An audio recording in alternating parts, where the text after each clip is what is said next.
جو اتنا امپورٹنٹ یہ آپ نے کانسیپٹ اس کو ٹچ کیا ہے، رزق، ہمارے استاد محترم واصف علی واصف رحمۃ اللہ علیہ فرماتے ہیں کہ رازق جو کچھ عطا کرتا ہے سب رزق ہے۔ بالکل ایسے ہی ہے۔ اچھا، اب رزق کیا ہے؟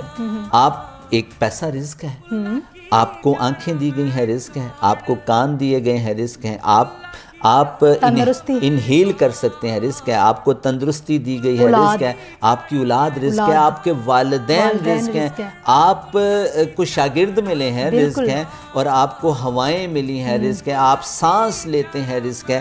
تو اللہ کی تمام نعمتیں یقین مانیں، آپ کاؤنٹ کرنا شروع کر دیں، you can not count the blessing of God, آپ گننا شروع کر دیں گے، آپ گن نہیں سکیں گے، اللہ کی اتنی نعمتیں ہیں۔ اور اسی لیے قرآن مجید فرماتا ہے کہ فَبِأَيِّ آلَاءِ رَبِّكُمَا تُكَذِّبَانِ، تم اللہ کی کس نعمت کا شکر ادا کرو گے۔ اور خدا